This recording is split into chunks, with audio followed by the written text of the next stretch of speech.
Hey, what's going on, guys? My name is Slcmof, and I'm back again with another video. And in this one, I want to talk a little bit about Batman Return to Arkham. And it appears as though the video that I made just a few days ago talking about the release date for Batman Return to Arkham being officially set as September 2nd, 2016 is false. In fact, Base.com emailed all of their users, all the customers with the pre-order, and said, hey, the game's coming out on September 2nd. But new reports are suggesting that at the very earliest, we're going to be getting the game in November and maybe even likely in 2017, early 2017. So, I wouldn't expect the game too far into 2017, but this is a probability. And the fact of it is, at this point, Batman Return to Arkham will be delayed roughly 6 months from its intended release date. And if you remember, we were getting leaks that this game was happening in March of 2016. Literally, I remember there being little articles trickle through about, oh, Return to Arkham might be happening, and it was just months and months and months of this, and making videos like, oh, this source is leaking this source is leaking this,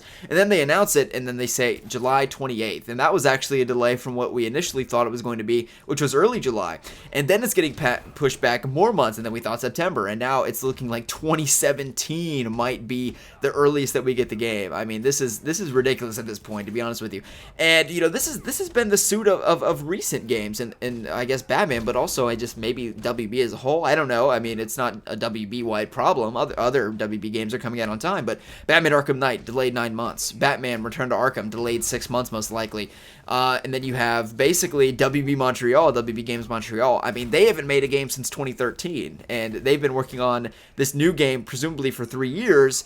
And we don't even have a trailer, we don't have an announcement, we have nothing, not even a CGI trailer. And meanwhile, I look at Insomniac Games, for example. They've been working on PlayStation, or, Spider-Man PS4 for a year, and we already have a full in-engine gameplay trailer, an announcement, everything. So, admittedly, as a YouTuber, I'm becoming mildly frustrated with all of their games, all these games that I'm trying to cover and promote news for, being stuck in purgatory and kind of just no man's land of limbo. Nothing's happening. Delay, no announcement, just kind of sitting around waiting. If we're looking at it from half glass full, 2017 is probably going to be a freaking awesome year, right? Return to Arkham's probably going to be coming out. WB Games Montreal is probably going to have their game coming out. Other than that, Rocksteady, they're kind of in their own boat because they took time to make PlayStation VR.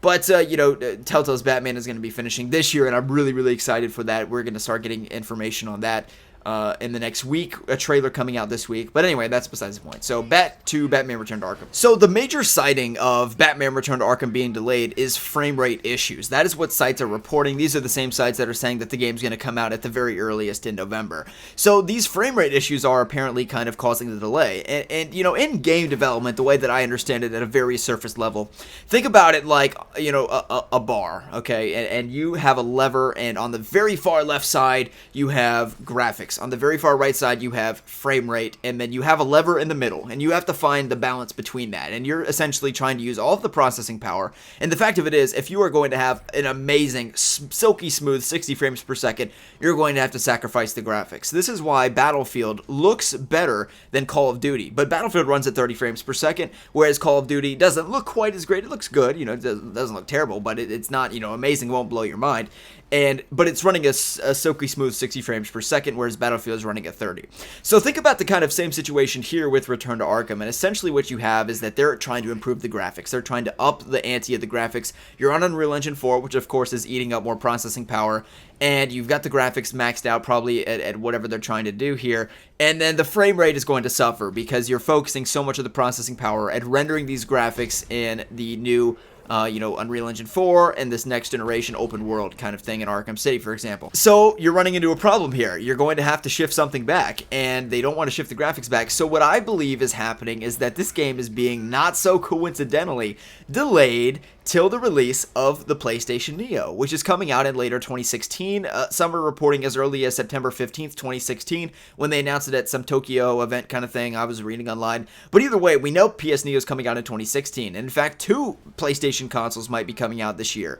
And they'll be out by November, of course, so everybody can buy them for Christmas and that kind of thing. So with that being said, if you have the PlayStation Neo, for those who aren't aware, it's going to be an upgraded PlayStation 4. It'll be able to render games, video, Blu-ray, and 4K. 4K. It also will have increased processing power and can just run games better and smoother, and it will look better. So with that being said, you could look at Batman Return to Arkham being a sort of cross-promotional marketing tool, much in the same way that Rocksteady's Batman Arkham VR is a cross-promotional tool for the PlayStation VR console system, which is a lot of money. I mean, it's like $600 if you include the PlayStation camera and the joystick, right? But of course, that will sell units. People will buy Batman Arkham VR or buy the VR system just to play Batman Arkham VR, I would imagine. Of course, it's only a 1-hour gameplay experience, so I'm interested to see how many people truly buy it, but of course, people will buy nonetheless. But in delaying the game until the PlayStation Neo is coming out later in 2016, and if the game comes out in early 2017, the PlayStation VR will already be out.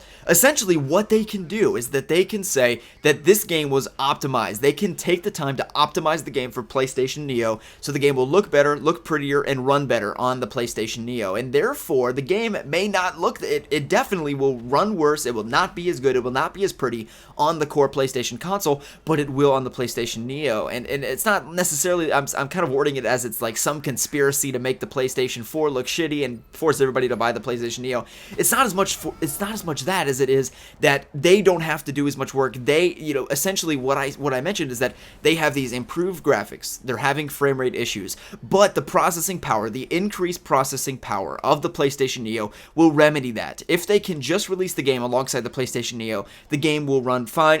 The frame rate will be fine. The graphics will be fine. It'll be exactly what they want. But on the PlayStation 4, the core PS4, they're going to have to address those issues because they're having serious frame rate issues with the port. So they're still going to have to address that. They're going to have to take the time to address and fix that. I'm not saying that. I'm not saying it's some conspiracy to make the game totally shit on PS4, although I'm not ruling it out either. I'm just saying that that's possible. But could they actually make an optimized Batman Return to Arkham coming out late 2016, which we know it's coming out at the very earliest in November? At that point, the PlayStation Neo will pretty much already be coming out at around that time.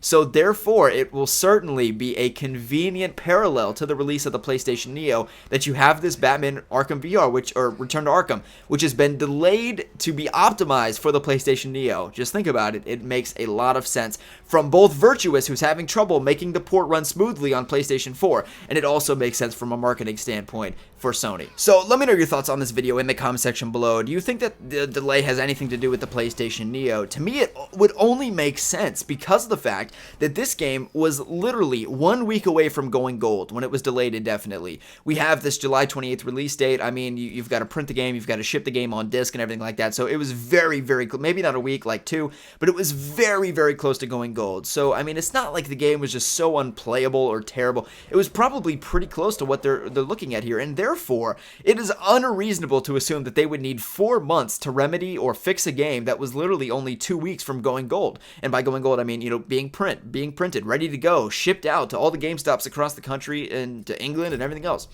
So, yeah, to me, that's odd. That raises a red flag for me, and that leads me to believe that this game is indeed being optimized for the PlayStation Neo, and may have some cross-promotional marketing there as a means by which to basically show the heightened graphics and the improved frame rate that exceed or supersede that of the original PlayStation 4 or Xbox One. So anyway, guys, I hope you all have enjoyed the video, and if you did, feel free to give it a thumbs up. Sorry for you Xbox fans, this was a really PlayStation heavy video. Maybe they're doing the same for the Xbox One S, but knowing WB and Sony, they're kind of tight. They have a marketing, they have a deal there. So anyway, guys, hope you all have enjoyed the video, and we'll see you in the next one.